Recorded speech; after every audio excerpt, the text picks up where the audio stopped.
Hello enemy lovers, welcome back. ഞാൻ ഈ വീഡിയോയിൽ എക്സ്പ്ലെയിൻ ചെയ്യാൻ പോകുന്നത് ദ ബിഗിനിങ് ആഫ്റ്റർ ദ മാൻഹയുടെ ചാപ്റ്റർ 88 മുതൽ 91 വരെയുള്ള 4 ചാപ്റ്റേഴ്സാണ്. നേരെ കഥയിലോട്ട് കിടക്കാം. 88ാമത്തെ ചാപ്റ്ററിൻ്റെ തുടക്കത്തിൽ നമ്മുടെ സ്വന്തം ടെസ്സിയെ ചിന്തിക്കുന്നുണ്ട്. ആർത്തറെ ഞാൻ പ്രസംഗത്തിലൊന്നും കണ്ടില്ലല്ലോ, അവനിനി പ്രസംഗത്തിൽ വന്നിട്ടില്ലേ? പക്ഷേ സിന്ധ്യ ഗുഡ്സ്കി പറഞ്ഞത് അവൻ വന്നിട്ടുണ്ടായിരുന്നു എന്നാണല്ലോ.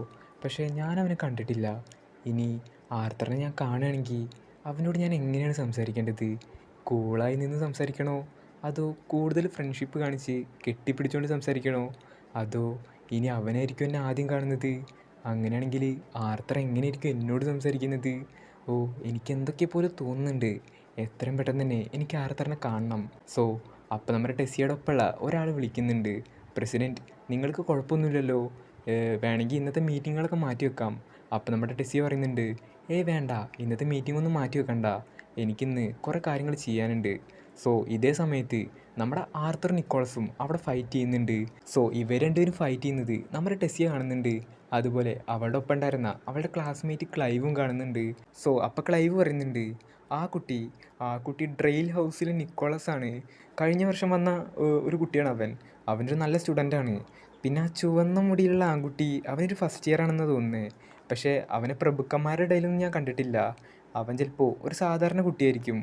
ഇത് കണ്ടപ്പോൾ നമ്മുടെ ടെസ്സിയെയും അതുപോലെ ലില്ലിയെയും ഒരുമിച്ച് ഞെട്ടുന്നുണ്ട്. അവർ രണ്ടുപേരും ഒരുമിച്ച് അവരുടെ മനസ്സിൽ പറയുന്നുണ്ട്, ആർത്തറിനെങ്ങാനും ആ കുട്ടി ദേഷ്യപ്പെടുത്തിയാൽ ആർത്തർ എന്താ ചെയ്യാന്ന് ഒരിക്കലും പറയാൻ പറ്റൂല. അപ്പം നമ്മുടെ ടെസ്സിയ അങ്ങോട്ട് കയറി ചെല്ലുന്നുണ്ട്. അപ്പം നിക്കോളസ് പറയുന്നുണ്ട്, സ്റ്റുഡൻറ്റ് കൗൺസിൽ പ്രസിഡൻറ്റ്, എന്നോട് ക്ഷമിക്കണം, ഇവിടെ ഒരു മിസ്അണ്ടർസ്റ്റാൻഡിങ് നടന്നതാണ്. ഞാനും അതുപോലെ ആ ഡാർഫും തമ്മിൽ ഒരു ഡ്യുവൽ നടക്കുമ്പോൾ അതിൻ്റെ ഇടയിൽ ഇവൻ കയറി വന്നു, ഇവനാകെ പ്രശ്നം ഉണ്ടാക്കി. അപ്പം നമ്മുടെ ആർത്തർ ടെസ്സിയോട് പറയുന്നുണ്ട്, ഹായ് ടെസ്. അപ്പം നമ്മുടെ ലിലിയ പറയുന്നുണ്ട്, ആർത്തർ നിനക്ക് കുഴപ്പമൊന്നുമില്ലല്ലോ? അപ്പം നമ്മുടെ ടെസ്സിയ പറയുന്നുണ്ട്, അല്ല, നിങ്ങൾ രണ്ടുപേരും തമ്മിൽ പരിചയമുണ്ടോ? അപ്പം നമ്മുടെ ലിലിയ പറയുന്നുണ്ട്, അതെ, ആർത്തറിൻ്റെ അച്ഛൻ എൻ്റെ അച്ഛൻ്റെ കൂടെയാണ് വർക്ക് ചെയ്യുന്നത്. അതുകൊണ്ട് തന്നെ കുറച്ച് കാലമായിട്ട് ആർത്തറിനെ എനിക്കറിയാം. അവൻ എൻ്റെ ഒരു നല്ല ഫ്രണ്ടാണ്. അപ്പം നമ്മുടെ ആർത്തർ പറയുന്നുണ്ട്, അതെ, കുറച്ച് കാലമായിട്ട് ഞങ്ങൾ ഒരുമിച്ചാണ് താമസിക്കുന്നത്. ആർത്തർ, നീ ഇപ്പം എന്താ പറഞ്ഞേ? നീ പറഞ്ഞൊരു മിസ്റ്റേക്ക് ഉണ്ട്. ഞാൻ പറഞ്ഞതിൽ തെറ്റൊന്നുമില്ലല്ലോ. ഇതൊക്കെ കേട്ടിട്ടാണെങ്കിൽ നമ്മുടെ ടെസ്സിയ തലക്കാകെ കുഴഞ്ഞ് അന്തം വിട്ട് നിൽക്കുകയാണ്. അപ്പം ക്ലൈവ് നിക്കോളസിനോട് പറയുന്നുണ്ട്, നിക്കോളാസ്, നീ എന്താണ് ചെയ്തത്? ഡ്യുവൽ ആര് തടസ്സപ്പെടുത്തിയാലും അയാൾക്ക് നേരെ ആയുധം വീശാൻ പാടില്ല. അപ്പം നിക്കോളസ് പറയുന്നുണ്ട്, അയ്യോ, ഞാൻ അങ്ങനെ വേണ്ടി ചെയ്തതല്ല, ഇവനൊന്ന് പേടിപ്പിക്കാൻ വേണ്ടി ചെയ്തതാ. പിന്നെ ഞാൻ ഇവൻ്റെ ദേഹത്ത് തൊട്ടിട്ട് പോലുമില്ല. അപ്പം ക്ലൈവ് പറയുന്നുണ്ട്, അങ്ങനെയാണെങ്കിൽ ഞാൻ നിന്നെ വെറുതെ വിടാം. അപ്പം നമ്മുടെ ടെസ്സി പറയുന്നുണ്ട്, അംഗീകാരമുള്ള ഡ്യുവൽസിൽ, അതായത് രണ്ട് പേര് പരസ്പര സമ്മതത്തോടെ നടത്തുന്ന ഡ്യുവൽസിൽ ആയുധങ്ങൾ ഉപയോഗിക്കാം. പക്ഷേ ആ ഡ്യുവൽസിന് പുറത്ത് ആയുധങ്ങൾ ഉപയോഗിക്കാൻ പാടില്ല. അത് സ്കൂൾ നിയമങ്ങൾ ലംഘിക്കുന്നതിന് തുല്യമാണ്. ഇനി നീ എന്നെ ആക്രമിക്കാൻ വരികയാണെന്ന് നീ സങ്കല്പിക്കുക. നീ നിൻ്റെ ആയുധം ആക്രമിക്കാൻ വരുന്നതിന് മുമ്പ് പിൻവലിച്ചാലും നിനക്ക് കിട്ടുന്ന ശിക്ഷ അത് സസ്പെൻഷൻ ആയിരിക്കും. പിന്നെ എൻ്റെ തലയിൽ ഒരു മുടിയില്ലെങ്കിലും നീ തൊട്ടാൽ നിനക്ക് കിട്ടുന്ന ഏറ്റവും കുറഞ്ഞ ശിക്ഷ അത് നിന്നെ ഈ കോളേജിൽ നിന്ന് പുറത്താക്കലായിരിക്കും. ഇനി ഞാൻ ഒന്നുകൂടി ചോദിക്കുന്നു, നിനക്കതിന് ധൈര്യമുണ്ടോ? ഇപ്പം നീ പൊക്കോ. നിൻ്റെ പ്രവൃത്തി ഞാൻ റിപ്പോർട്ട് ചെയ്യും. എല്ലാവരും ഇവിടം വിട്ട് പൊക്കോളൂ.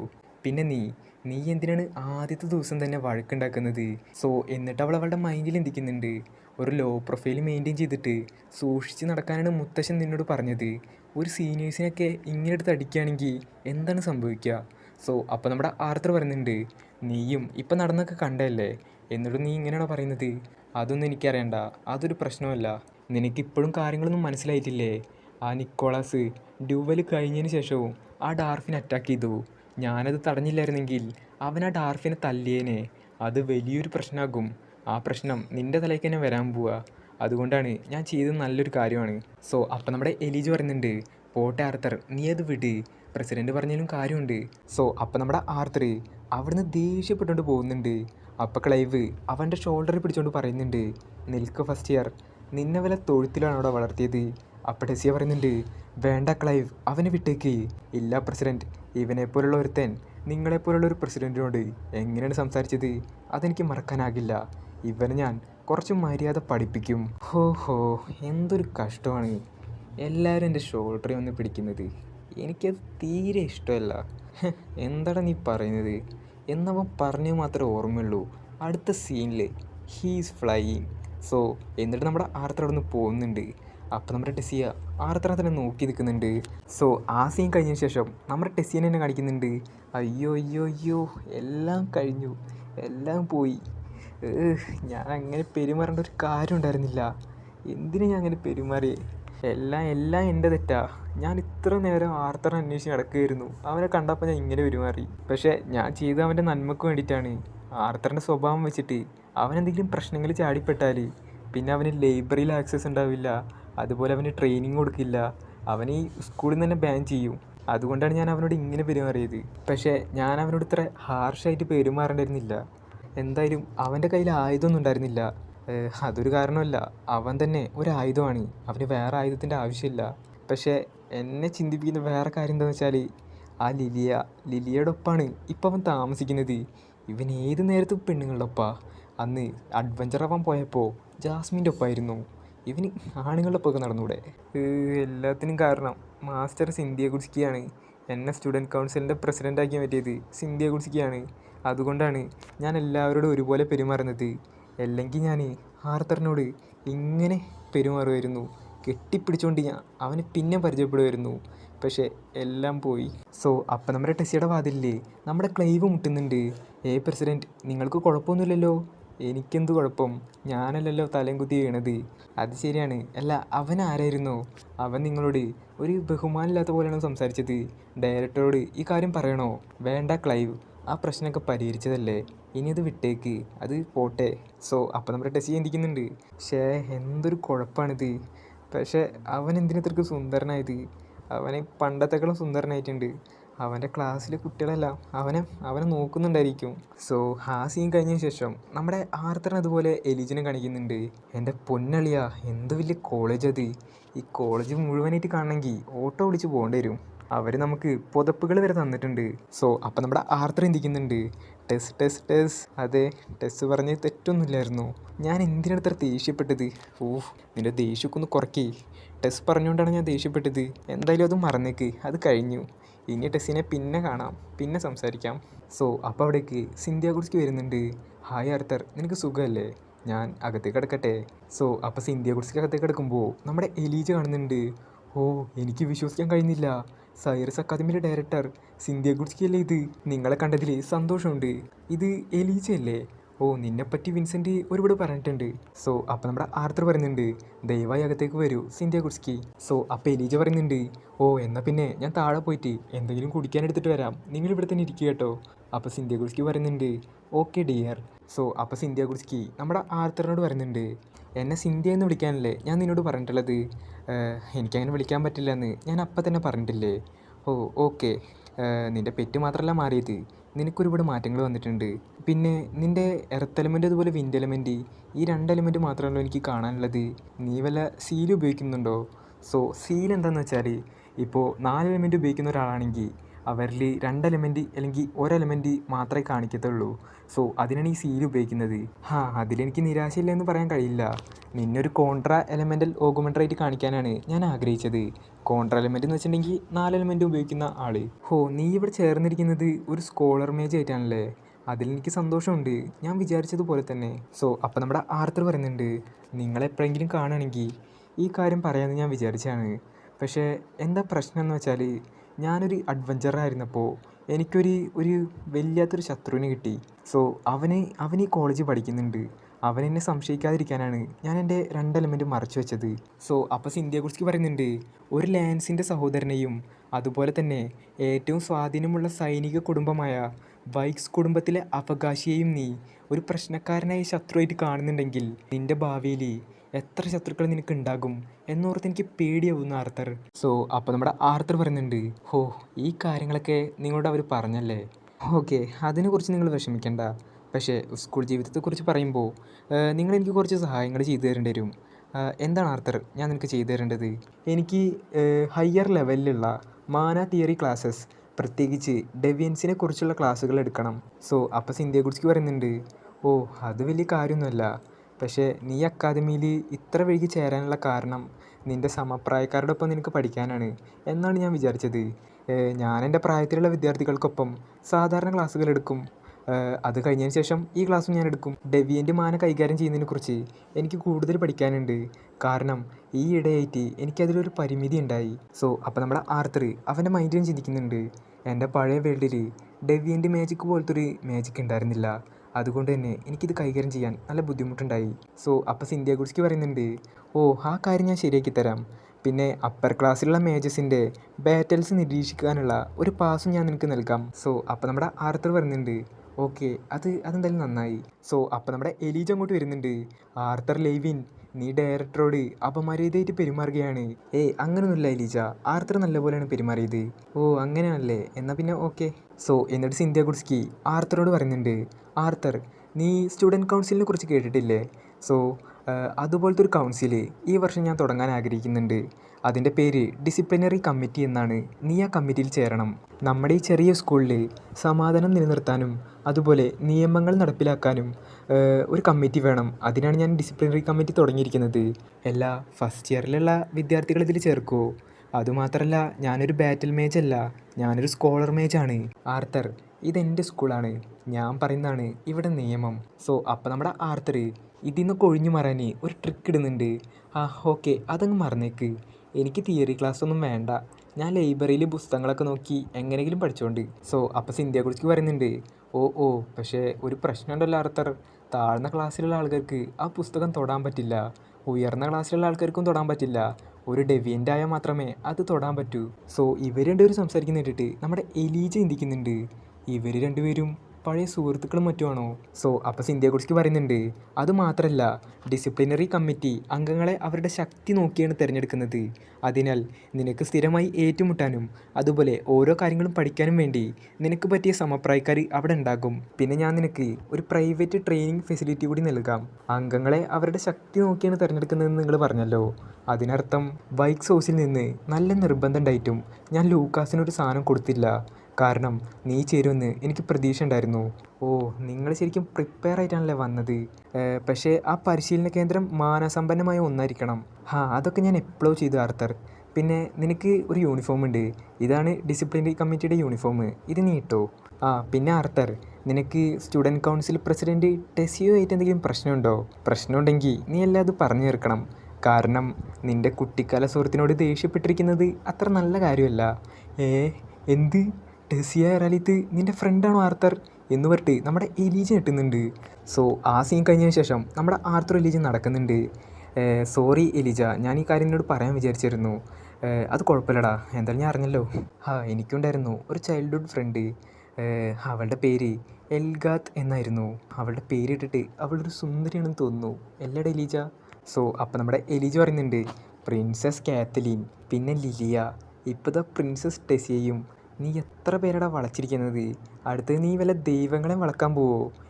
ഞാൻ ആരും ഇതുവരെ വളച്ചിട്ടില്ല. എന്താ എലീജ നീ പറയുന്നത്? നീ കൂടുതൽ പൊട്ടം കളിക്കല മോനെ, നീ ശരിക്കും ഒരു വിചിത്രനാടാ. നിനക്ക് പെണ്ണുങ്ങളെ വളയ്ക്കാൻ നല്ല കഴിവുണ്ട്, ആ കഴിവ് എനിക്കൊന്ന് കിട്ടണമായിരുന്നു. അപ്പോൾ നമ്മുടെ ആർത്തർ അവിടുന്ന് ഫുഡ് വാങ്ങിച്ചുകൊണ്ട് അവിടുന്ന് പോകുന്നുണ്ട്. അപ്പോൾ അവിടെ ഉണ്ടായിരുന്ന കുട്ടികളെല്ലാം ആർത്തറിനെ തന്നെ നോക്കുന്നുണ്ട്. അപ്പോൾ എലീജ പറയുന്നുണ്ട്, നിന്നെക്കുറിച്ചുള്ള റൂമേഴ്സ് ഇവിടെ എല്ലാം പരന്നെന്നാണ് തോന്നുന്നത്. അതെ, നീ അത് കാര്യമാക്കണ്ട, അല്ലെങ്കിൽ ഞാൻ ഫേമസ് ആണ്. അതേടാ, നീ ശരിക്കൊരു വീടാണ്.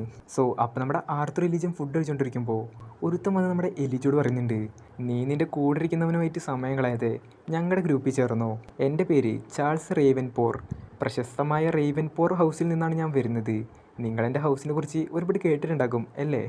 ഇത് കേട്ടപ്പോൾ നമ്മുടെ ആർത്തർ ചിരിച്ചുകൊണ്ട് കഴിച്ച ഫുഡ് വരെ തുപ്പി പറയുന്നുണ്ട്, റേവൻ പൂപ്പ് ഹൗസോ, നല്ല പേര്. അപ്പോൾ ചാൾസ് പറയുന്നുണ്ട്, മതി നിർത്ത്, നീ എൻ്റെ ഹൗസിനെയാണ് കളിയാക്കുന്നത്. നീ ഇവൻ്റെ ഒപ്പം നടന്ന് വെറുതെ സമയം കളയണ്ടെന്ന് വിചാരിച്ചിട്ടാ നിന്നെ ഞാൻ എൻ്റെ ഗ്രൂപ്പിലേക്ക് ചേർത്തത്. പക്ഷേ നീ അതിന് സമ്മതിച്ചില്ല, നീ എൻ്റെ ഫ്രണ്ടിനെ കളിയാക്കി. നിൻ്റെ കൂടെ ഞാൻ ചേരണോ? ഈ അക്കാദമിയിൽ നമ്മളെല്ലാവരും മേജസാണ്, അതുകൊണ്ട് നീ നിൻ്റെ അഹങ്കാരം നിർത്ത്. അപ്പോൾ ചാൾസ് പറയുന്നുണ്ട്, നമ്മളെല്ലാവരും മേജസോ? നീ എന്താ പറയുന്നത്? ഞങ്ങൾ നല്ല വീട്ടിൽ ജനിച്ചവരും നീയൊക്കെ ഗുഹയിൽ ജനിച്ചവരുമാണ്. അപ്പോൾ എലീജ പറയുന്നുണ്ട്, അതെ ഞാൻ ഗുഹയിലാണ് ജീവിച്ചത്, പക്ഷേ നമ്മൾ തമ്മിൽ പരസ്പരം വ്യത്യസ്തമായി കാണരുതെന്ന് സ്റ്റുഡൻറ്റ് കൗൺസിൽ പറഞ്ഞിട്ടുണ്ട്.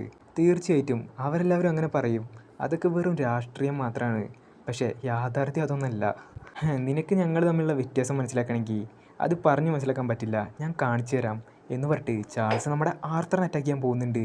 പക്ഷേ നമ്മുടെ ആർത്തർ ആവട്ടെ മിന്നൽ വേഗത്തിൽ ആ അറ്റാക്ക് തടയുന്നുണ്ട്. എന്തപ്പം ഉണ്ടായത്? ആരെന്നെ തടഞ്ഞത്? ഇവനാണോ എന്നെ തടഞ്ഞത്? ഇത്രയ്ക്കും വേഗം? ഇവനൊരു ഫസ്റ്റ് ഇയർ അല്ലേ, എന്നിട്ട് ഇവൻ ഇത്രയ്ക്കും വേഗോ?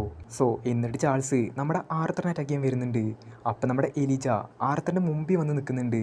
അപ്പോൾ ആർത്തർ ചിന്തിക്കുന്നുണ്ട്, എനിക്കെൻ്റെ മാജിക് ഉപയോഗിച്ച് രക്ഷപ്പെടാൻ പറ്റും. പക്ഷേ എലീജ അവനെങ്ങനെ?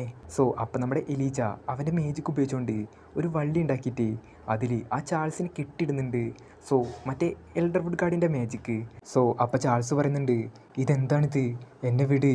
ഈ വള്ളികൾ ഇത്രയ്ക്കും ശക്തമായൊരു മാജിക്ക് ഒരു വിദ്യാർത്ഥിക്ക് ഉപയോഗിക്കാൻ പറ്റുമോ? അതോ ഇനി അവനൊരു അധ്യാപകനാണോ? അപ്പം നമ്മുടെ ടെസിയ അതുവഴി പോകുന്നതായിട്ട് ആർത്തർ കാണുന്നുണ്ട്. അപ്പം നമ്മുടെ ആർത്തർ ചിന്തിക്കുന്നുണ്ട്, ഇവനിപ്പോൾ ഞാൻ എന്താ ചെയ്യേണ്ടത്? മാജിക് ഉപയോഗിച്ചാൽ ഇക്കും എലീജയ്ക്കും ഒരു പ്രശ്നമാകും. എടാ, എന്നോട് ഇതൊക്കെ ചെയ്തിട്ട് നിനക്ക് രക്ഷപ്പെടാൻ പറ്റുമെന്ന് നിനക്ക് തോന്നുന്നുണ്ടോ? എൻ്റെ അമ്മ ഇതറിഞ്ഞാണ്ടല്ലോ. അപ്പം നമ്മുടെ ആർത്തർ ചാൾസിനൊരു നോട്ടം നോക്കുന്നുണ്ട്. ആ പ്രഷർ, എന്തൊരു പ്രഷറാണിത്! ഇത്രയും പെട്ടെന്ന് അവൻ്റെ സ്വഭാവം മാറി. ഇവൻ ശരിക്കും ഒരു സ്കോളർ മേജാണോ? നിങ്ങളുടെ കുടുംബത്തിലെ ശക്തിയും സമ്പത്തും കാണിക്കാൻ ഈ പ്രഭുക്കന്മാരുടെ മക്കൾക്ക് വലിയ ഇഷ്ടമാണല്ലേ? പക്ഷേ നിങ്ങളിങ്ങനെ പ്രവർത്തിക്കുന്നത് വഴി ശരിക്കും നിങ്ങൾ നിങ്ങളുടെ കുടുംബത്തെ നാണക്കെടുത്തുകയല്ലേ ചെയ്യുന്നത്? അപ്പോൾ ചാൾസ് പറയുന്നുണ്ട്, നിന്നെ പോലുള്ള ചവറുകളെ നിങ്ങളുടെ സ്ഥാനത്ത് നിർത്തുന്നതിൽ ഒരു നാണക്കേടും ഇല്ല. എൻ്റെ മാതാപിതാക്കൾ ഇതോർത്ത് അഭിമാനം കൊള്ളുന്നുണ്ടാകും. എൻ്റെ കയ്യിൽ ആയുധമില്ല, നീ എന്നെ കെട്ടിരിക്കുകയാണ്.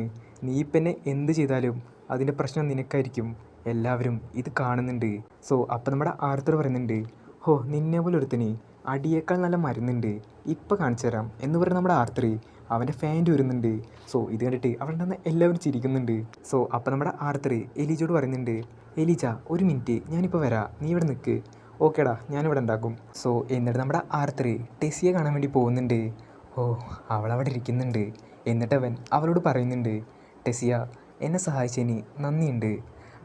എൻ്റെ സഹായമൊന്നും നിനക്ക് വേണ്ടെന്ന് എനിക്കറിയാം. എങ്കിലും നീ എൻ്റെ ഫ്രണ്ടിനെയും അതുപോലെ എന്നെയും രണ്ടാമത്തെ തവണയാണ് രക്ഷിക്കുന്നത്. സത്യം പറഞ്ഞാൽ ഒരുപാട് നന്ദിയുണ്ട്. ഇത് പറഞ്ഞപ്പോൾ രണ്ടുപേരും സൈലൻ്റായിട്ട് നിൽക്കുന്നുണ്ട്. അപ്പം നമ്മുടെ ആർത്തർ അവൻ്റെ മൈൻഡിൽ ചിന്തിക്കുന്നുണ്ട്, അവളൊന്നും മിണ്ടുന്നില്ലല്ലോ, എന്താ ഇനി ഞാൻ പറയുക? സോറി ടെസിയ, സോറി ആർത്തർ എന്ന് പറഞ്ഞിട്ട് രണ്ടുപേരും തിരിയുമ്പോൾ രണ്ടുപേരുടെ തല വെച്ചിടിക്കുന്നുണ്ട്. എൻ്റെ തല, എൻ്റെ ടെസിയ, എൻ്റെ താടിയൊക്കെ പോയി കേട്ടോ. അപ്പോൾ ടെസിയ കരയുന്നുണ്ട്. ടെസിയ, നീ ഇപ്പം എന്തിനാ കരയുന്നത്? മിണ്ടായിരിക്കടാ, എൻ്റെ തലയിടിച്ച് നീ കണ്ടില്ലേ, എനിക്ക് വേദനിക്കുന്നുണ്ട്. അത്രയ്ക്കും മാത്രം വേദനയൊക്കെ ഉണ്ടോ? നീ നോക്ക്, എൻ്റെ തല നീ നോക്ക്, എന്നിട്ട് പറ. അപ്പം നമ്മുടെ ആർത്തർ അവളുടെ തലയിൽ മെല്ലനെ കൈവച്ചുകൊണ്ട് പറയുന്നുണ്ട്, ഇപ്പം നിൻ്റെ വേദനയൊക്കെ മാറിയോ ടെസിയ? അപ്പം ടെസിയ അവൻ്റെ ഷോൾഡറിൽ ചാഞ്ഞ് കിടക്കുന്നുണ്ട്. ആർത്തർ, നീ ശരിക്കും എന്നെ വെറുക്കുന്നുണ്ടെന്നാണ് ഞാൻ വിചാരിച്ചത്. ടെസിയ, നീ എന്താ പറയുന്നേ? നിന്നോട് എത്ര ദേഷ്യമുണ്ടെങ്കിലും ഞാൻ നിന്നെ ഒരിക്കലും വെറുക്കില്ല. എനിക്ക് നിന്നെ വെറുക്കാൻ പറ്റില്ല ടെസിയ. അങ്ങനെയാണോ ആർത്തർ? എന്തായാലും നീ എന്നെ ദേഷ്യപ്പെടുന്നത് എനിക്കിഷ്ടമല്ല. നീ ഇപ്പോൾ എന്നോട് ഫ്രണ്ട്ലി ആയിട്ടിരിക്കണം. അപ്പം നമ്മുടെ ആർത്തർ പറയുന്നുണ്ട്, ഇത്തവണ എൻ്റെ അടുത്താണ് തെറ്റ്. ഞാൻ നിന്നോട് ഇത്രയ്ക്കും ചൂടാവാൻ പാടില്ലായിരുന്നു. അല്ല ആർത്തർ, എൻ്റെ ഭാഗത്താണ് തെറ്റ്. ഞാൻ എല്ലാവരുടെ മുമ്പിൽ വെച്ചിട്ട് നിന്നോട് അങ്ങനെ പറയാൻ പാടില്ലായിരുന്നു. അപ്പം നമ്മുടെ എലീജ അങ്ങോട്ട് വരുന്നുണ്ട്. എൻ്റെ അളിയ, മറ്റേ റേവൻ പൂപ്പ് അവൻ വള്ളിയിൽ നിന്നൊക്കെ രക്ഷപ്പെട്ടു. ഇപ്പം അവൻ ഫാൻ്റെ കൂരി കയറ്റാണ്. അവൻ്റെ മുഖം ഒന്ന് കാണണ്ടായിരുന്നു, ചിരിച്ച് ചാവും. അപ്പം നമ്മുടെ എലീജ ഇവർ രണ്ടുപേരും കണ്ടപ്പോൾ ഞെട്ടുന്നുണ്ട്. എന്നിട്ട് അവൻ അവിടെ നിന്ന് പോകുന്നുണ്ട്. അപ്പം നമ്മുടെ സിൽവി മമ്മ എന്ന് വിളിച്ചിട്ട് നമ്മുടെ ടെസിയുടെ അടുത്തേക്ക് ചാടി വീഴുന്നുണ്ട്. അപ്പം നമ്മുടെ ആർത്തർ ടെസിയോട് പറയുന്നുണ്ട്, ടെസിയ, നീ എൻ്റെ ഒപ്പം നടക്കാൻ വരുന്നുണ്ടോ? ഞാൻ വരാം. ആ നടത്തത്തിൽ നമ്മുടെ ആർത്തർ ടെസിയെ പിരിഞ്ഞപ്പോഴുണ്ടാകുന്ന സംഭവങ്ങളൊക്കെ പറഞ്ഞു കൊടുക്കുന്നുണ്ട്. ആർത്തർ, നീ സാഹസികനായി പോയപ്പോൾ ഇത്രയൊക്കെ കാര്യങ്ങൾ സംഭവിച്ചല്ലേ? എനിക്ക് വിശ്വസിക്കാൻ കഴിയുന്നില്ല. അതുമാത്രമല്ല, ഡയറക്ടർ ഗുഡ്സ്കിക്ക് എൻ്റെ മുത്തശ്ശനായിട്ട് പരിചയം ഉണ്ടായിരുന്നില്ലേ? വെറുതെ അല്ല, ഗുഡ്സ്കിക്ക് എൻ്റെ കാര്യങ്ങളൊക്കെ അറിയാം. അതുകൊണ്ടായിരിക്കും ഞാൻ അവരുടെ ശിഷ്യയായത്. ടെസിയ, അത് മാത്രമൊന്നുമല്ല, നിനക്ക് കഴിവുണ്ട്. നിൻ്റെ കഴിവ് കാരനാണ് അവരുടെ ശിഷ്യയാവാൻ പറ്റിയത്.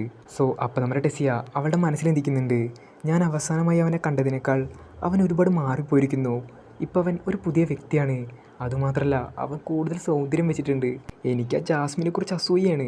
അവൾക്ക് ആർത്തറിൻ്റെ ഒപ്പം 2 വർഷം ഒരു അഡ്വഞ്ചറായി പോകാൻ പറ്റി. എനിക്ക് ആ ഭാഗ്യം കിട്ടിയിരുന്നെങ്കിൽ. അപ്പം നമ്മുടെ ആർത്തർ പറയുന്നുണ്ട്, നീ എന്തെങ്കിലും ചിന്തിക്കുമായിരുന്നോ? അല്ല, ഞാനൊന്നും ചിന്തിക്കുന്നില്ല.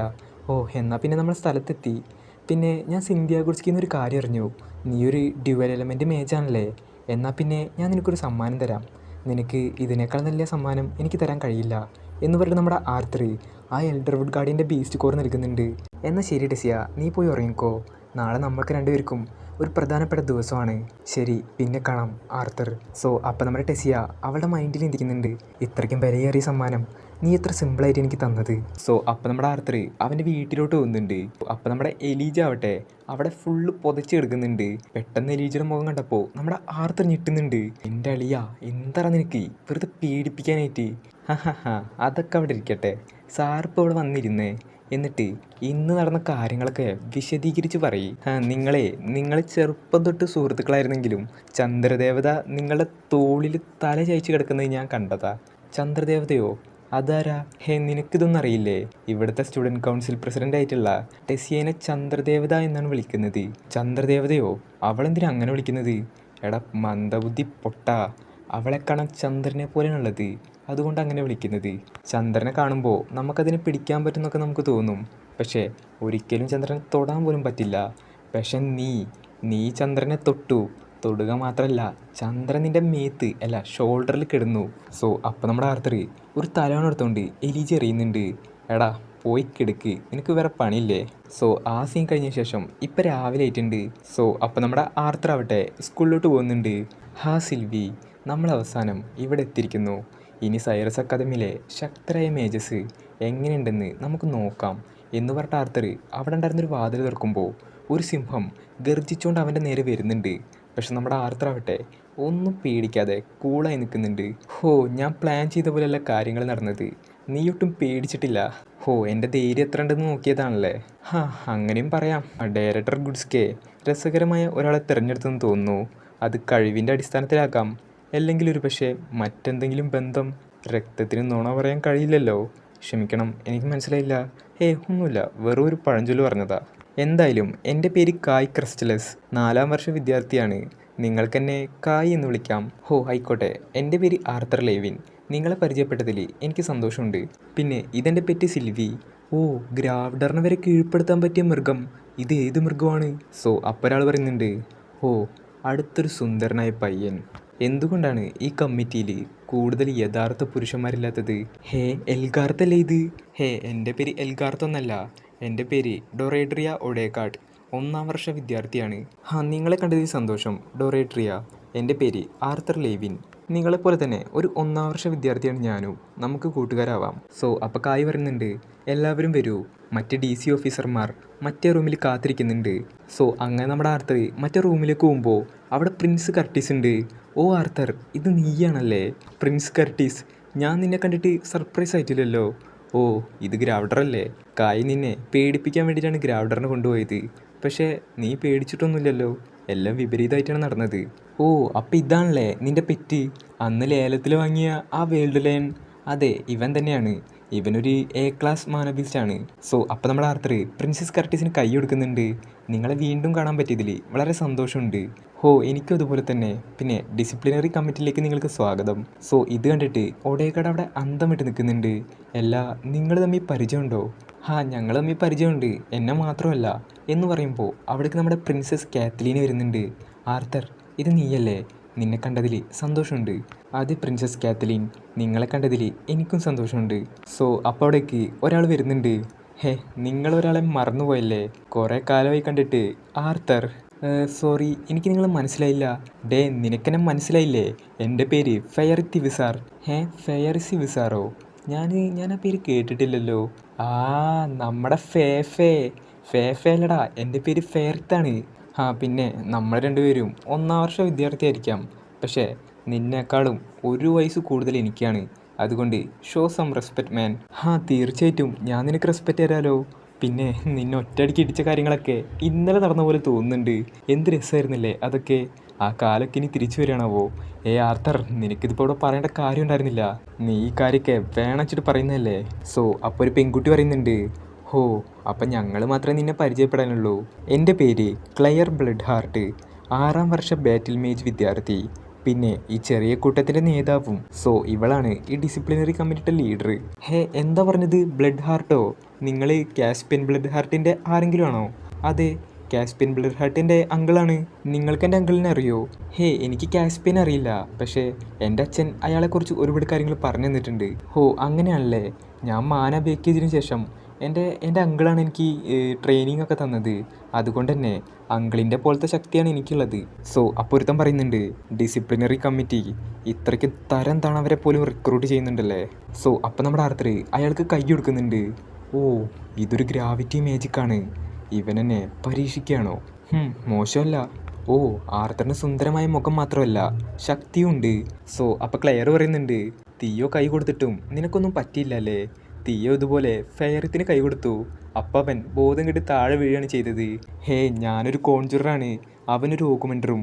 ദയവായിട്ട് അവനെ പോലെ മര്യാദ ഇല്ലാത്തതിനുമായിട്ട് എന്നെ കമ്പയർ ചെയ്യല്ലേ. ഹോ, ശരി, ഇനി കളിയൊക്കെ നിർത്ത്. ക്ലബ് ബ്രഷ് പ്രഖ്യാപനം ഇപ്പോൾ തുടങ്ങും. അതിനു മുമ്പ് നമ്മൾ ഗൗരവമായി നിൽക്കണം. ഡിസിപ്ലിനറി കമ്മിറ്റിയിലെ അംഗങ്ങളെ ഒഫീഷ്യലായിട്ട് പ്രഖ്യാപിക്കുന്നത് ഇവിടെ വെച്ചിട്ടാണ്. ഹോ, അങ്ങനെയാണല്ലേ. എനിക്ക് കാര്യത്തെക്കുറിച്ചൊന്നും അറിയണ്ടായിരുന്നില്ല. അതുകൊണ്ട് എനിക്ക് തയ്യാറാവാൻ കഴിഞ്ഞില്ല. ഹേ, തയ്യാറാവാനൊന്നുമില്ല. സ്റ്റുഡൻറ്റ് കൗൺസിലാകും പ്രഖ്യാപനം നടത്തുന്നത്. അപ്പം നീ അവിടെ വന്ന് നിന്നാൽ മതി. നിന്നെ കണ്ടാൽ നീ ഒരു ശക്തനാണെന്ന് തോന്നണം, അത്രമാത്രം മതി. ഹോ, നമ്മുടെ അടുത്ത് ഒരു വലിയ എ ക്ലാസ് മാനബിസ്റ്റ് ഉള്ളത് അതിന് സഹായകരമാകുമെന്ന് ഞാൻ വിചാരിക്കുന്നു. ശരി, നിയമങ്ങൾ ലംഘിക്കുന്ന വിദ്യാർത്ഥികൾക്ക് നമ്മൾ ആരാണെന്ന് കാണിച്ചു കൊടുക്കാം. സോ ആ സീൻ കഴിഞ്ഞ ശേഷം നമ്മുടെ ടെസിയ പ്രസംഗിക്കുന്നുണ്ട്. ക്ലബ് ബ്രഷിൻ്റെ എല്ലാ നിയമങ്ങളും ഞാനിപ്പോൾ നിങ്ങൾക്ക് പരിചയപ്പെടുത്തി തന്നു. ഇനി ഞാൻ അടുത്തതായിട്ട് ഒരു പ്രഖ്യാപനം നടത്തുകയാണ്. എന്താണെന്ന് വെച്ചാൽ, എല്ലാ വിദ്യാർത്ഥികൾക്കും സമാധാനവും സുരക്ഷയും നിലനിർത്തുന്നതിനു വേണ്ടി, വിദ്യാർത്ഥികൾക്കിടയിലെ തർക്കങ്ങൾ പരിഹരിക്കുന്നതിനും തടയുന്നതിനും വേണ്ടി, അതുപോലെ തന്നെ പ്രശ്നക്കാരായ വിദ്യാർത്ഥികൾക്ക് ശിക്ഷ നൽകുന്നതിനും വേണ്ടി ഡയറക്ടർ ഒരു കമ്മിറ്റിയെ തിരഞ്ഞെടുത്തിട്ടുണ്ട്. സോ ആ കമ്മിറ്റിയുടെ പേരാണ് ഡിസിപ്ലിനറി കമ്മിറ്റി. അവരെ ഞാൻ ഈ വേദിയിലേക്ക് സ്വാഗതം ചെയ്യുന്നു. സോ അപ്പോൾ അവിടേക്ക് ഡിസിപ്ലിനറി കമ്മിറ്റിയിലെ അംഗങ്ങൾ വരുന്നുണ്ട്. സോ ഇവിടെ വെച്ചിട്ട് ഇതിൻ്റെ ചാപ്റ്റർ 91 അവസാനിക്കുകയാണ്. അടുത്ത ചാപ്റ്ററുമായിട്ട് അടുത്ത വീഡിയോ കാണാം.